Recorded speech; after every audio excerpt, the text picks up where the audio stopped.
लो भाई, आ गया दिनेश पेप्सी पानी पूरी वाला। आइए आइए और पेप्सी पानी पूरी खाइए। पानी पूरी खाने का एक नया अंदाज। आइए आइए। दिनेश जैसे ही बाजार में अपना ठेला लाते हुए आवाज लगा रहा होता है तो पहले से ही वहाँ खड़े पानी पूरी वाले उसका मजाक उड़ाते हैं। पेप्सी पानी पूरी अब पानी पूरी में पेप्सी डालकर बेचेगा क्या ये आदमी है? अरे लोग तो ऐसी पानी पूरी चखते ही उल्टियां करने लगेंगे भैया। सही कह रहा है भोला तू। देखना तू 10 दिन भी नहीं टिकेगा यहाँ पे। सभी पानी पूरी वाले उसका मजाक उड़ा रहे थे, लेकिन ग्राहक उसकी तरफ हैरानी से देख रहे थे। अरे देख तो नेहा, कोई नया पानी पूरी वाला आया है। चल तो सही, इसकी पेप्सी वाली पानी पूरी चख कर आए, आखिर ये होती कैसी है। हाँ हाँ चल। अरे भैया जरा हमरे लिए एक एक प्लेट लगाना तो। वैसे कितने का एक प्लेट? जी सिर्फ 20 रुपए प्लेट। फिर जैसे ही काजल और नेहा उस पानी पूरी को अपने मुंह में रखती है, वो तो खुशी से पागल हो उठती है। अरे वाह वाह वाह वाह, इसका पेप्सी वाला पानी पूरी तो बड़ा ही कमाल का है रे। क्या स्वाद है, मजा ही आ गया। क्या लाजवाब मजेदार पानी पूरी है। अरे इसके आगे तो सबकी पानी पूरी फेल है। सुनो भाइयों बहनों, इस पेप्सी पानी पूरी वाले की पानी पूरी तो लाजवाब है। सब खाओ, दिल खोल कर खाओ, लेकिन भैया हमरे लिए पहले एक एक प्लेट और लगाओ। उन दोनों के इतना कहते ही दिनेश के ठेले के आसपास भीड़ लग जाती है। सभी उसकी पानी पूरी को चखने के लिए बेताब हो जाते हैं। भैया मेरे लिए जल्दी से एक प्लेट लगा दो भैया। अरे अभी तू ठहर भैया, है तू मेरे बाद आया था, पहले मैं खाऊंगा। हाँ भैया मेरा। अरे सब्र करो भाई, सब्र करो। मेरी पेप्सी पानी पूरी तुम सबको मिलेगी, ठीक है? दिनेश की पेप्सी वाली पानी पूरी ने सब पर ऐसा जादू चलाया कि उसका धंधा जोरों से चल पड़ा। उस दिन के बाद वो जैसे ही ठेला लगाता उसकी कमाई शुरू हो जाती। अगर कुछ महीने ऐसे ही कमाई होती रही तो वो दिन दूर नहीं जब मेरे बंटू का इलाज हो जाएगा और वो पूरी तरह ठीक हो जाएगा। बंटू दिनेश का 7 साल का बेटा था और उसके दिल में छेद था।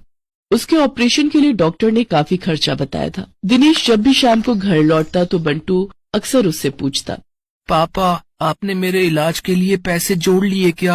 अब कुछ ही महीनों की बात है बेटा, मैं जल्दी ही तेरे इलाज के लिए पैसे जोड़ लूंगा। ऊपर वाले की दुआ से अपना पेप्सी पानी पूरी का धंधा बहुत अच्छा चल रहा है। सच्ची पापा? फिर तो मैं भी आपके साथ खेल सकूंगा, दौड़ूंगा, भागूंगा, और आप देखना फिर तो रेस में मैं ही फर्स्ट आऊंगा। दिनेश की बीवी संध्या जब भी अपने बेटे को ये कहते सुनती तो वो कहती, तू बिल्कुल भी परेशान मत हो बंटू, मैं रोज मंदिर जाकर तेरे ठीक होने के लिए भगवान से प्रार्थना करती हूँ। तू देखना भगवान तुझे बहुत जल्द ठीक कर देंगे। एक दिन दिनेश के ठेले पर हीरू नाम का अधेड़ उम्र का आदमी उसकी पानी पूरी चखने आता है। वो नशे में होता है, तभी उसकी नजर दिनेश के गले पर जाती है। किसी ने ठीक ही कहा था इसके बारे में, इसका गल्ला तो लबालब नोटों से भरा हुआ है भाई। हीरू एक ठग, शराबी और जुआरी किस्म का आदमी था। उसका काम ही लोगों को ये सब बुरी लत लगाना था। दिनेश के भरे गले को देखने के बाद हीरू उससे कहता है, अरे सुना है कि तेरे बेटे को कोई बड़ी बीमारी है अभी, है? और उसके इलाज के लिए तुझे लाखों चाहिए? हाँ भाई सही सुना है, मुझे मेरे बेटे के इलाज के लिए कई सारे पैसों की जरूरत है। तो तुझे क्या लगता है इस ठेले से तू लाखों रुपए कम समय में कमा पाएगा? इसके लिए तो तुझे कई साल लग जाएंगे। हाँ लेकिन इसके अलावा मैं और कर भी क्या सकता हूँ भाई? देख इसमें मैं तेरी मदद कर सकता हूँ। अगर तुझे हफ्ते भर में ही 5 लाख रुपए कमाने हो तो मुझे आकर मिल लेना। ये रहा मेरा पता, ठीक है ना? अच्छा अब मैं चलता हूँ, ठीक है भाई? आखिर ऐसा कौन सा रास्ता है इसके पास जो ये मुझे एक हफ्ते में इतने पैसे कमा कर दे देगा?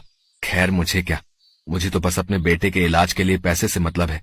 एक काम करता हूँ, एक बार जाकर इससे मिल ही लेता हूँ। यही सब सोचकर एक दिन दिनेश जाकर हीरू से मिलता है। हीरू उसे ऐसे सपने दिखाता है कि दिनेश ज्यादा पैसे कमाने के लालच में उनके साथ जुआ खेलने लग जाता है। कल मैंने 1000 रुपए लगाकर 2000 कमाए थे। ऐसा करता हूँ आज ठेले की सारी कमाई ही लगा देता हूँ, एक दिन में डबल कमाई हो जाएगी।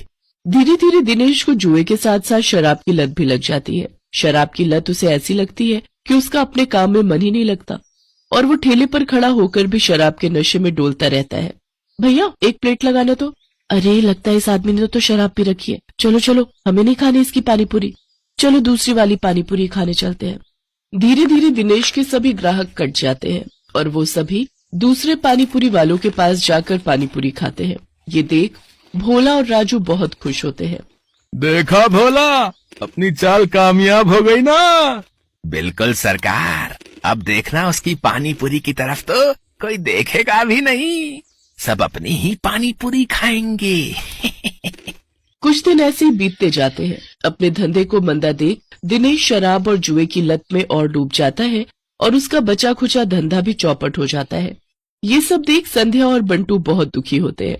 फिर बंटू अपनी माँ से कहता है, माँ, अब तो मैं कभी भी ठीक नहीं हो पाऊंगा ना। पापा तो अब सारे पैसे शराब और जुए में ही उड़ा देते हैं। तू परेशान मत हो मेरे लाल, बस ऊपर वाले पर भरोसा रख, एक दिन सब कुछ ठीक हो जाएगा। सारा दिन नशे में धुत रहने और धंधा चौपट होने के कारण दिनेश के घर में खाने पीने के भी लाले पड़ जाते हैं। माँ, अब तो घर में खाने के लिए भी कुछ नहीं बचा। अब तो लगता है भूख से ही हम सब मर जाएंगे। ऐसा नहीं कहते मेरे बच्चे, सुख दुख तो जीवन का हिस्सा है। आज बुरा वक्त आया है, कल अच्छा वक्त भी आएगा। ऐसे ही कुछ समय और बीत जाता है। फिर एक दिन उस बाजार में एक आदमी आता है जो सबको पर्चे बांट रहा होता है।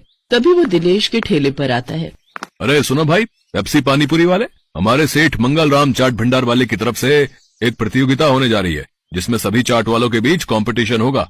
जो भी इस प्रतियोगिता को जीतेगा उसे पूरे 5 लाख इनाम और साथ ही हमारे मशहूर मंगल राम चाट भंडार वाले बाजार में एक स्टॉल भी लगाने को मिलेगा।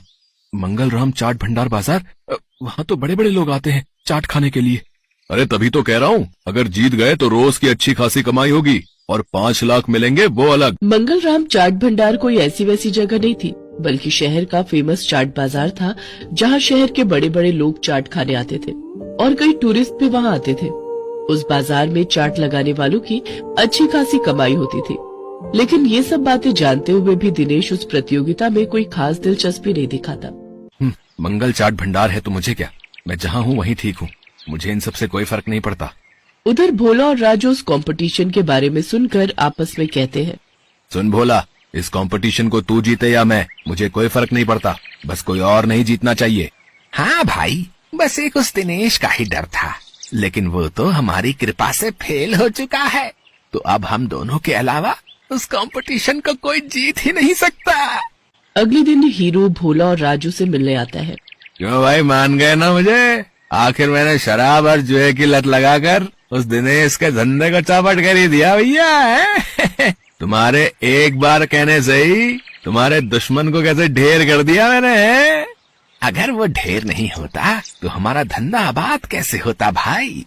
उसकी पेप्सी पानी पूरी ने तो हम लोगों का धंधा ही चौपट कर दिया था भाई। तभी उनकी ये सारी बातें दिनेश सुन लेता है और अपने किए पर उसको बहुत पछतावा होता है। मैं भी कितना बेवकूफ था जो इन पाखंडियों के झांसे में फंस गया और बर्बाद हो गया, लेकिन अभी भी कुछ नहीं बिगड़ा है।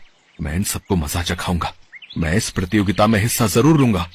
यही बात मन में ठाने दिनेश उस चाट प्रतियोगिता में हिस्सा लेता है और अपनी पेप्सी वाली पानीपुरी की रेसिपी से इस कॉन्टेस्ट को जीत लेता है, जिससे उसे 5 लाख का इनाम मिल जाता है। साथ ही मंगल चाट भंडार में स्टॉल लगाने के लिए जगह भी। इनाम से मिले पैसों से वो अपने बेटे का इलाज करवाता है। बंटू पूरी तरह से ठीक हो जाता है और वो भी दूसरे बच्चों की तरह खेल कूद करने लगता है। दिनेश की पेप्सी पानीपुरी अब मंगतराम चाट भंडार की जान बन गई थी। उस बाजार में जो भी ग्राहक आता वो उसकी पानीपुरी चखे बिना वापस नहीं जाता। उसकी तरक्की देख राजू, भोला और हीरो को अपनी करनी पर बड़ा पछतावा होता है। Thanks for watching.